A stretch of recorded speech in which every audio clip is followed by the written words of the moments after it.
Please join with me in giving a big startup run welcome to Sebastian and his group.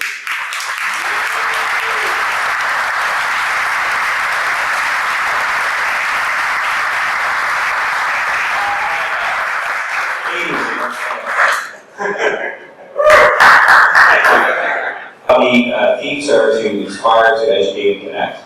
If you haven't been here before, I kind of call it as a format. But first of all, when it comes to inspiring these folks, talk a little bit about, so 9 years, give us a snapshot of Google when you walk through the door.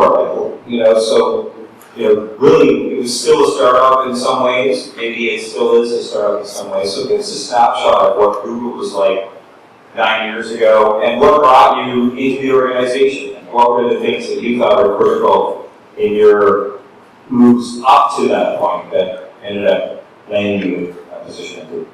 So when I started in the Chicago office, we probably had 50 or so folks in Chicago. At the time, it was maybe 15,000 employees. And listen, we're a teenager now, 17 years old. So 9 years ago, the world was changed in Google at that period of time. When I started, we were just trying to figure out what we were going to do from a business perspective globally. We started to figure out the U.S. in a pretty big way. Like right now, the time that I got there, we were really building out our international operation. From a leadership perspective, Larry and Sergey started the company. We were there, and Eric was running the show. That was the goal.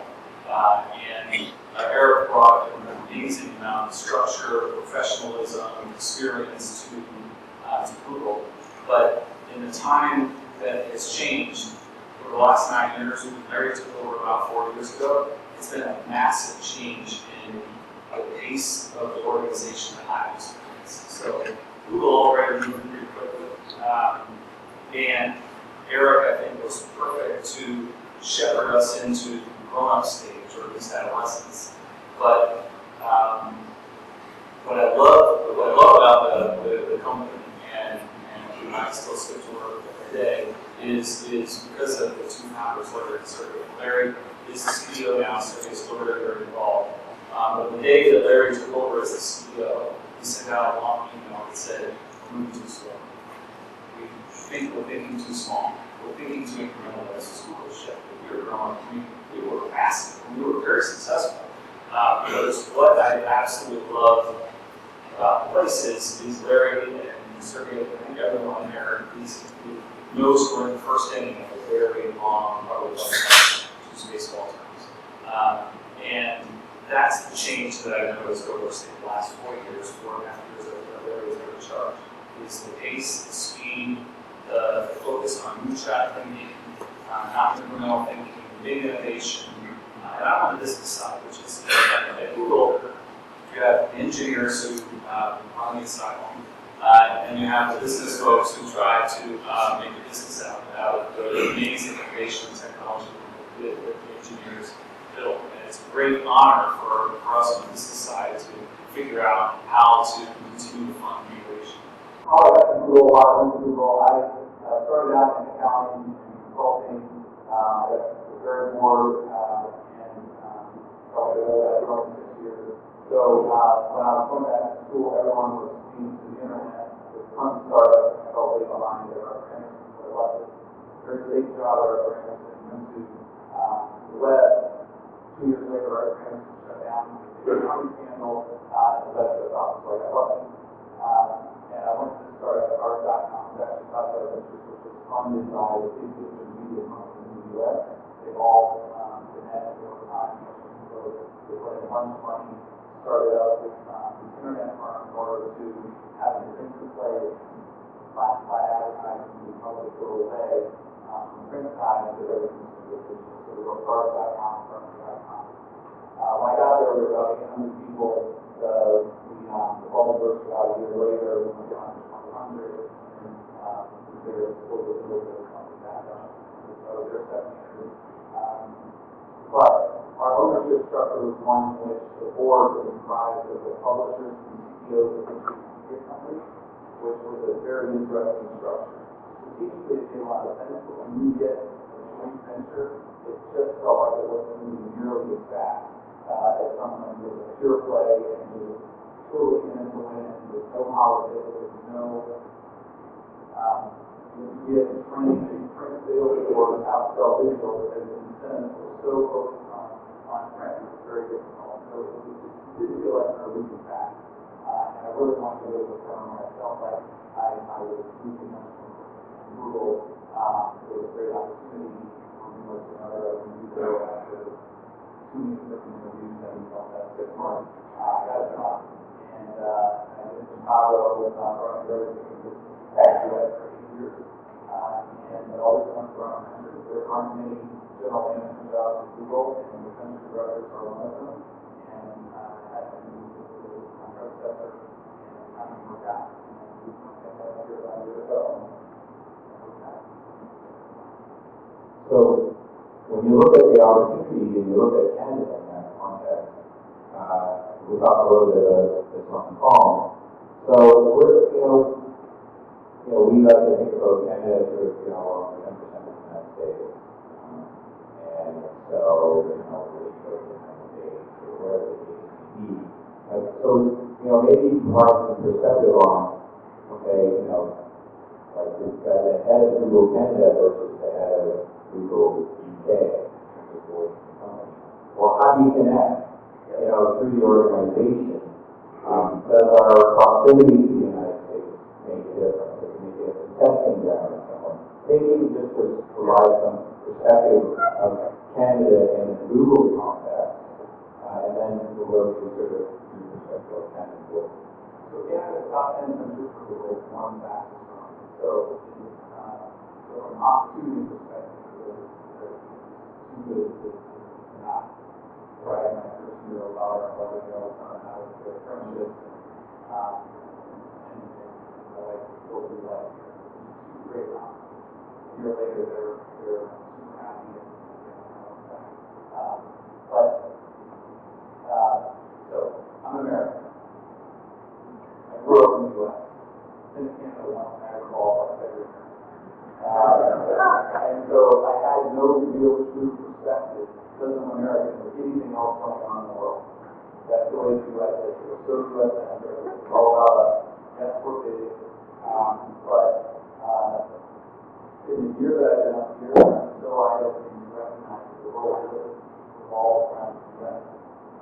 And I now recognize more of U.S. companies with multinational, with the operations in California, how they look at Canada. In one view, they look at Canada as a major market, top 10 market, from a business perspective, great growth, huge upside opportunity, continue to invest 700 plus in Canada, we will continue to grow, double down in the last couple of years. So from a business perspective, it's So out of the 700 company or product company or about half. about half. About half engineering, so we have 300 plus in additional quality engineering. We've got about 65 or so in Montreal, most of which are engineering, probably 20 or so business. And all of our offices do 25 plus of all countries. But on the product side, it's still U.S. So a portion of my job is to be out with you all the time, talking about, listen, Canada is just as sexy as Australia. It's just as sexy as Germany. It's just as sexy as all the other places. They don't think about Canada as being an international market for the money inside. And the consumers here, you all know, are more engaged in the U.S. Our video engagement here is higher than the U.S. Our mobile penetration is higher than the U.S. Clearly than the other markets around the world. When you look at consumer engagement, one of the top stakeholders in any category from Google perspective. So that's massive, huge opportunity. And that's part of my job is growth is in Canada, but also the cheerleader in the U.S. on guys look up here. It's important that we get products here fast. Not necessarily first, but fast. We're usually the second or third market after we launch in the U.S. I'm fine with that for the most part. We tend to screw things up and launch some stuff too early. So it's that US person who can pick up and brought to Canada. But that's part of the job. That's part of the job. Make sure that we're on track in that perspective. But I think that's how I would still, again, you can't leave this country from that opportunity perspective. This is a $13 million ad market from a business perspective. We already got, I think, a good business here that we fully expect. Great work and continue to I don't know if anybody remembers the story, but I remember the story about Google, or not Google, but Coca-Cola, and they were talking about sort of sewing machine. And, they really looked at not necessarily Pepsi as a competitor, but milk or water as a competitor. So you mentioned a $13 billion ad market. So when you look at that market, where's your appetite? Where are your ambitions? all 13 billion.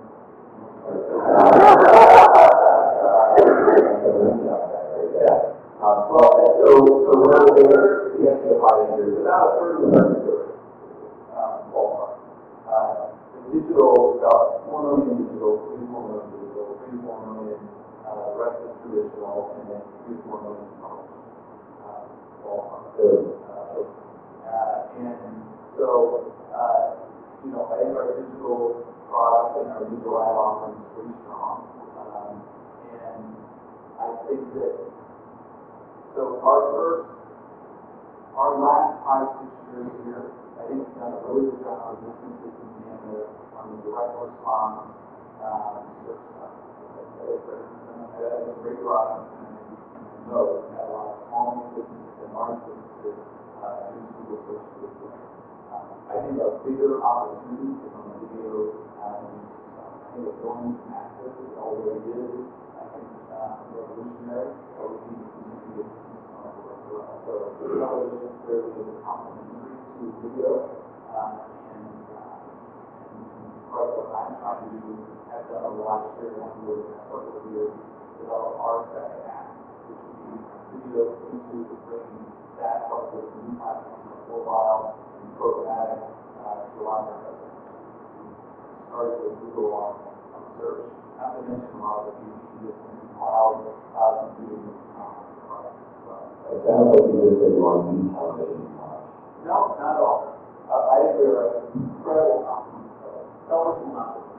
It will not. It's too ingrained, and it's still very, very good. It has scale. There's no other place to reach many Canadians than there is on the big band theory here in Canada.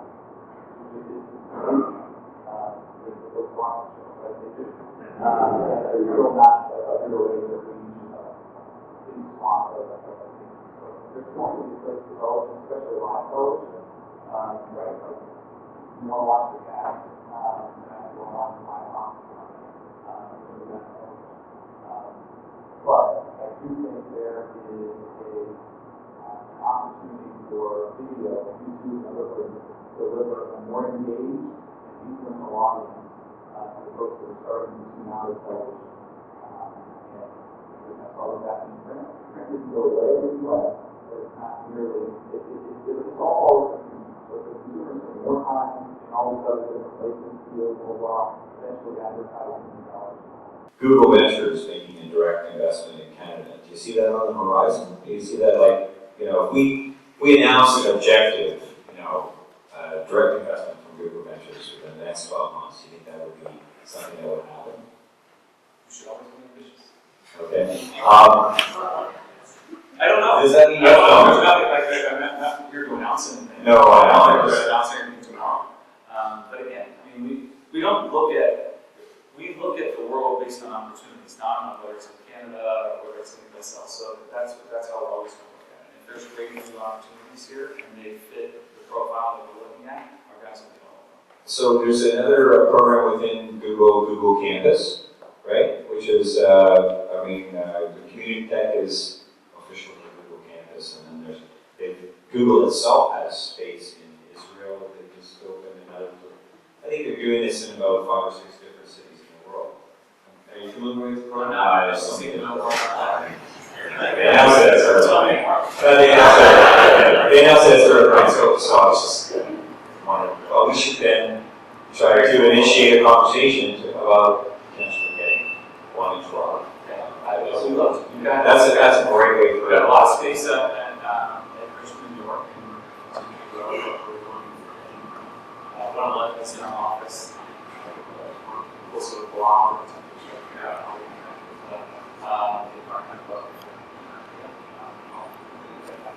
Okay, then, not entirely, but, you got a question? Yeah, a lot of people are going to find it was very young, but question about it. Internet Explorer used to have 80% market share, now about 14% market share. Windows Scroll 4% market share. When I think about Google and everything that you're doing, announcing some antitrust stuff, see very diversified product portfolio, some products better than others, some number of products are alluded to that, start getting into the Microsoft 84 to 95, Supernova up, then started went through the plateau period, built down to the land. What do you guys worry about? Who's taking you down, and how do you protect yourself from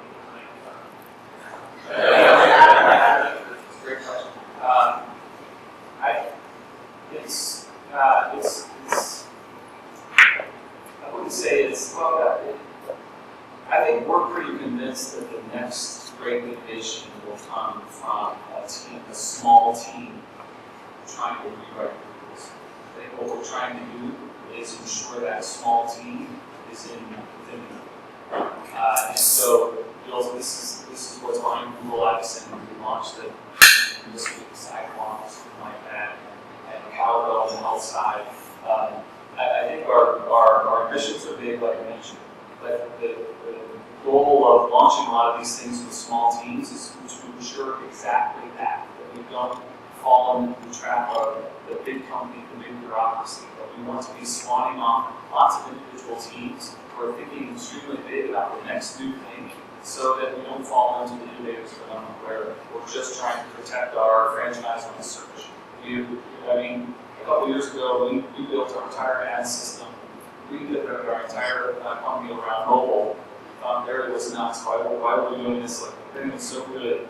But Larry was very smart and said, guys, the world is going to change very quickly. Consumers are moving to this platform much more quickly than we're ready for. But we have to retool inside and disrupt ourselves very quickly.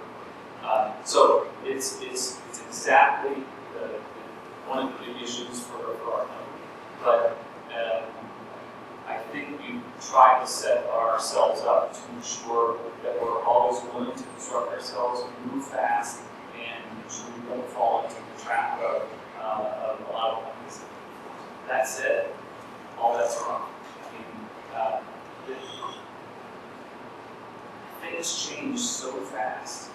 That's why I try to spend a little bit of time in Kitchen Waterwood, because the guys there are starting companies. I was talking to a big guy, and I just watched my own kids at 13 and 11. It's scary. My kids are on this 24/7, and they're in apps, and they're not on Google stuff, right? So that's a challenge for us. We have to figure out how do we develop our own ecosystem in this new ecosystem, and all segments around messaging services and social, where we don't necessarily have some of the products. So it's a challenge. We're continuing. We'll always worry about it. It's kind of pointed positive paranoia on one hand. We're not always looking over our shoulder, but we are a little paranoid about making sure we continue to do it. And that's again why I mentioned when Larry took over. As long as Larry and Sergey continue to be focused as they are and involved in this company, I think they set that tone. And it's not to say that they'll fall in the trap, but we're in pretty good shape for this guys. The biggest frustration we have is we have a gut instinct that we know for sure that we're sending a boatload of people into the store to buy stuff. But unless you're e-commerce, we can't prove it. But once you have Android Pay or Apple Pay, and you have all this stuff, and you're paying on this, and you're in cross-platform reporting and attribution, and the coupon is sent here, and you redeem it, all of a sudden you know exactly what is driving people into the store, we can improve it, ROI against it, and then that's when advertising will take off. Because right now, when we have the algebra equation for e-commerce, you don't have the algebra equation for driving someone to the store, because the CMO would say, oh no, the television ad drove us to the store, or the flyer drove us to the store. Bullshit. Or if it did, it was a part of an assist from other things. So I think what a wallet, a digital wallet, can do is it can close that loop and really inform the CMO exactly where their advertising is headed. So that still may just wind up in an advertising play. We just offer the platform because we know that's such an impact on business. Right. Sounds like you should have Android Pay in physical retail stores. Curious, does the company model itself after any other company? Like, is there? I found it through time that there's some companies that perhaps model their business after a company that may not be in their space, but is thinking exactly the same way. I don't think one company. I do know that when Ireland surveyed to become public, they talk of main advice. So if you read our founders' letter, it's very Warren Buffett-esque or Don Graham-esque. Washington was very similar. It was a very thoughtful letter. It spoke to the investor and really outlined exactly where we want to go, not on and so I know that was, I think, a great reflection of mine, reaching out to some of those folks as they were growing up in my level to figure out how they should operate. And so I think we're always pretty mindful of that. But I don't think we're necessarily saying there's one or two companies out there that we're doing. We hire lots of folks from very traditional companies, GE, P&G, L'Oreal, as well as a lot of startups. So we do have a pretty good state of experience inside of them that we draw on as we grow. There's not many companies in the world, I don't think, that they're trying to pull off what we're pulling off. And they're in as many different places as we are. So I know from that perspective, there aren't really many companies that we can anyway, because I can go to a CEO or a CMO and I have a pretty good chance of influencing or having a meaningful conversation on 6 or 7 of their top 10 jobs, right? Whether it's advertising, whether it's analytics, whether it's culture, whether it's infrastructure, we have some really good opportunities and products and platforms that can help almost any company like that. And whereas other companies have these point solutions, which are very simple, and you know exactly what they are. This is something we struggle with because we're pretty complex, and we have to continue to focus on simplification because we do offer this great breadth to companies, but sometimes we get in our own way because we're trying to explain all this stuff. There's a lot of competitors just to have, or other players have 1 or 2 things that we just focus on. I'd rather be in a position to win. Sometimes it's a challenge. Is it easier or harder to hire that people these days? It's the same. It doesn't. So when we first launched the company, for at least, I guess the first probably 7 or 8 years, we had this notorious hiring practice where we did people quizzes and tests and tons of interviews. But we monitored everything, and over the years we tried to figure out point of diminishing interview returns, where after a certain number of interviews, the marginal utility and usefulness of the next interview just didn't make sense. We figured that out, and now we cap a certain number and don't go beyond it so that we can make sure that we're efficient and obviously our times are a lot of our candidates stuff. So I think the process, I hope, is a little bit more efficient, but the standard is as high as it's Right. In both of scarce resources and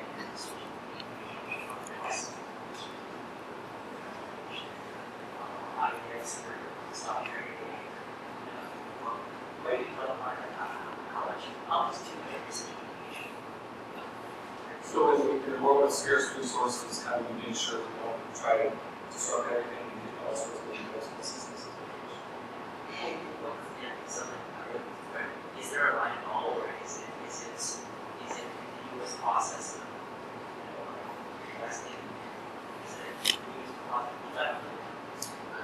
Is this a question for specifically about Google expansion, or is it? Oh, general industry. Just, I don't know. I'm pretty confident 10 years from now, there's going to be something that there's no way that never would have thought would be possible in technology or that will take over that we didn't even anticipate wasn't even thought of yet. So I'm pretty confident that this level of this acceleration of everything will continue and continue to see as much disruption probably times 10 as what we've seen so far. It's what I love about this industry, but it's also driving me crazy because we put annual business plans together, but they never work because this industry is just changing so fast. And I guess the natural follow-up to that is, I mean, what is Google doing? And what won't Google do? Like, is there a danger that Google ever? Yeah, there's probably a danger. I haven't found what we do lots of really interesting things. I think the goal is still grounded on organizing the world's information and accessible and useful. That's pretty darn broad, which gets us almost mission but I think with the focus on the user and using technology to change people's lives in a new way, and over time and figuring out how to build business around it, that will continue to be where the focus is. The problem is where the opportunity is, that's pretty long. So we can go in a lot of different directions. That's why. So go there.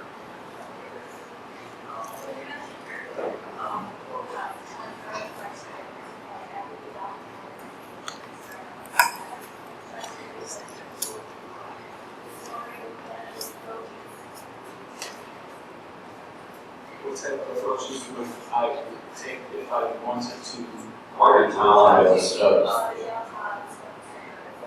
to inside of Google? That's actually a challenge. Because you hire folks who want to move very fast, who are entrepreneurial, and all of a sudden now there's 16,000 employees in all sorts of countries throughout the world. And there is a challenge to keep folks motivated and energized at Google when you go to the university startups of the world. And many times we're not successful, but it's also a little bit like the McKinsey model where McKinsey has super smart people with great work, and then they go leave, right? They go run other companies that will deliver the companies. But first, really great consultant they're not, they'll hire. It's probably and so there's a little bit of that, hoping that folks have great experiences with a ton of Google, and indeed if you happen to go somewhere else, probably going to hopefully build a business on Google, continue to work with Google, advertise on Google. So it's a pretty good ecosystem. But I think our primary focus is always making sure we have great opportunities. We keep things fresh for product folks, or engineers, or business people. Right, as soon as you start to feel stale, in Chicago for 8 years, I started to go a little crazy. I had an opportunity to go to Canada, great job on this, right? So I do think we keep a lot of focus on making sure that folks are energized and fresh and have lots of new opportunities to work on. But there's the difference of working on something that's in startup, and sometimes folks are probably the best. Go ahead. So getting back to the other earlier questions around Microsoft is still pretty No, I big. mean, fair enough. I wouldn't mind being Microsoft. Question. And you're advertising with a business model, which is really around the trade-off of privacy and advertising. So in my mind, it seems to me that the people are really interested in privacy information that to fundamental part of the business model. So I was wondering, you're sitting with CPP, how important is worrying about privacy, given that to a certain degree, if everything was private, that would substantially impact your business. Yeah, well, I think it's a great question. I mean, there's a balance you have to take. But I feel pretty comfortable with this bunch of people for transparency that we try to provide our users. preferences, everything Google knows about you. And you can add to it, you can subtract from it. And I would challenge any other company in our space who does something like that. This is one other way. There's nothing stopping you from not searching on Google and not doing Google or any other site. As soon as we lose the trust of our users, we're trusted. So we take privacy, we take user satisfaction extremely seriously. There is a balance, and it's a challenge for the entire ecosystem. Right? I would, as a user, me personally, I have no problem folks knowing everything on the internet, because it actually makes my internet experience a whole lot better. If any of you guys use Android and you have Google Now, right? This is my system. It tells me exactly what I should do and what I should be doing, and it assists me in my day. Chances are it's not going to be all that effective if everything's like that. And that's the balance. But I think it's something, especially Google, with the size and responsibility we have, that we're always going to have to be as transparent as we possibly can. And we may have to lose some opportunities because we want to cross the line. But it's a challenge to believe this is. I hope we strike the right balance, but I'm sure sometimes we get it right sometimes. Okay, so we have time for about 2 or 3 more questions. We got to go right back to that. Thanks a lot. Hi, Sam. What are the top 2 products that Google Canada sold to Canadian citizenry or companies, and what is the bottom 2 products that you sold in Canada? If you're allowed to spell that. I don't know categorize in that way. So I don't know how. For instance, would you be selling the Google search appliance widely? Well, no, I mean, I think What are the products that you sold? That were, it's not too different than Google at large, right? So search advertising, Google AdWords has been very successful in Canada. So large customers like Canadian Tire, Walmart, Tim Hortons, to small medium business, they use AdWords to drive different objectives, customer acquisition, etc. So that's been very effective. Versus Google probably our biggest hit. That said, we've had tons of momentum on the mobile side, so that same product on mobile. YouTube has been extremely effective, certainly from a consumer perspective, and this last year we've seen great examples of interaction with big brands on YouTube. So those are the ad products that I think get the most play. And a lot of our other products are free from consumers. We're still building out our enterprise capabilities, so we have an enterprise team here that sells our cloud computing and cloud applications to businesses. We've seen great momentum there, and we'll continue to invest there. We sell apps to businesses, things like that. We talked a little bit about this on the phone as well. The big fish for you are big banks, Canadian Tire you mentioned, in terms of corporate sales, right? Or corporate buyers, or we're trying to attract consumers, but we're sitting down trying to figure out the best way to do that. So even in a conversation with banks or whatever the big fish are in Canada, of that $13 billion pie, whoever has the biggest spends, what is some movement that you see in terms of their attitude about online that might provide some insight to startups? What is it that they need that maybe a startup can provide that's not great in your space? So I've been in this space almost 20 years, and it's a journey, right? When I started, it was so frustrating to get customers to take digital and take us seriously. We were constantly selling into it. I still used it for 5 years. We had a PowerPoint slide that said, here's the minutes that consumers are on the web versus the minutes that they use newspapers or television, and you have to invest here because this is where all the consumers are phenomenally, and everyone said, no, can't do it. Over the last 5, 6, 7 years, there's really not one large corporation who doesn't think about digital advertising, digital engagement. Same goes with, there's a few still that probably don't get as much as they should, but I feel pretty comfortable that you're going to get an audience if you have digital products. I think what is important going forward, and the things that are mostly on the top of mind is that I talk to, is we know we need to do mobile, we just don't know how. And the reporting, the cross-platform reporting, and the system behavior of all of our media, especially as it relates to mobile, is critical, and I love help with that. Also, one undercurrent of any of this is mobile, we don't have nearly enough people, nor ingenuity to do it ourselves, so we need to do it all for us. That's something I've seen more in Canada than I saw in the US, whereas maybe in the US we would say, here's our products, it would make a ton of sense, we get you started and then we take off from here.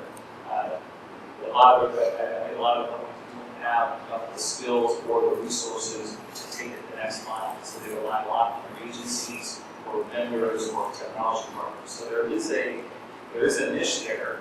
It costs money and it costs resources to build that up, but if you win the trust of a lot of these new companies, they're really going to lean on you because they have to. They just don't have the resources to build a lot of it on. Analytics, for sure, is extremely important. This is where I think we've been pretty effective with Google Analytics because we keep it simple. The biggest advantage of the web is all the data and the real time it gives you. The biggest disadvantage of the web is all the data and the real time information it gives you. And the information overload for a CMO who 20 years ago could buy 4 channels and he or she is spending most of their budget in a way they probably would buy. So all of a sudden, this is such a cluttered vortex of complexity for these CMOs. If you can simplify it for them and you've got dashboards and analytics that makes it very simple and shows them what their various different ad platforms or ad mediums can do, it's a good advantage. And lastly, I do think trust, relationships are extremely important. Much more important here in Canada than here in the US. In the US, I never had a breakfast in more than 45 minutes. What are you going to do for me? Cool, I'll do that for you. Shoot me an email on that. Here, folks really want to get to know you and know that about you. They want to trust you. They want to know about who you are, what you're about. So remember that if you're a startup and you're trying to build a customer set, at least it's been my experience here this past year. Maybe folks just wanting free lunch. There's no such thing. Yeah, but there's a big premium here put on relationships, and I do not take that lightly. We're really interested to invest in that as opposed to come back to this trust. Peter.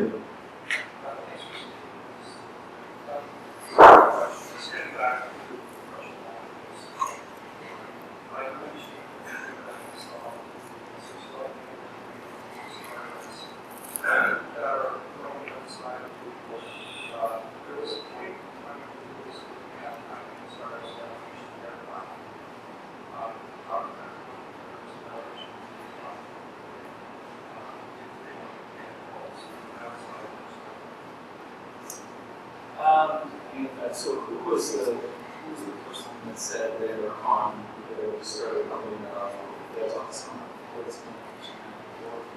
you probably know at the time. So who's on So you mentioned an Internet of Things platform. I think before the start. So when I started Classified Ventures first.com, we had it would probably cost that $5 million to start up. To start a company that built in that size, the first 3 months of its existence, when that company started. You can now start a company based on Amazon Web Services, stuff that we have, all our online applications, cloud computing. You can get up online and operating for a fraction. So I think any startup, and it's not just Google. I think we have lots of great products, but I also think Amazon has great products, I also think Microsoft has great products. That would be my, and it's probably not for this one, you guys are all very digitally inclined, it's more for the small indie business who we're trying to encourage to open up and light up their business in a much bigger way. They can use many of those platforms. I think it's, and I don't know what our various different platforms are that you can use.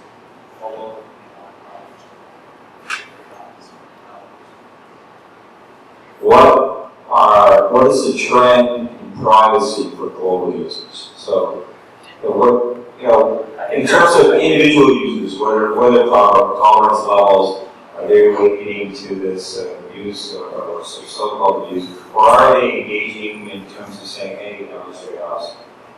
Is that fair? Yeah, the view of security, even. Yeah, I think that's a good question. There are two issues. Both are critically important. One for user and actually both important for users. One is privacy, which we'll talk about a little bit already. I don't know what the trend is. My personal opinion is just me is I don't think it's a big deal. I would rather give up more of my information through my experiences. That's an individual, personal. I think every individual consumer will have a different opinion. So it's on us as internet customers, internet companies to provide the dashboards and the capability for every different user to interact with their particular internet ecosystem in the way that they do. That's our responsibility.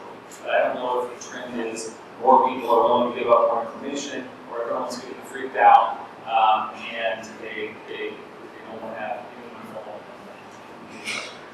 I don't know what the trend is. I just think and know our responsibility is to be as transparent as possible and offer consumers the tools to be able to help them measure. I think the second issue, and I don't know what the answer is, but it is a lot of the questions we get on the corporate side, is how do we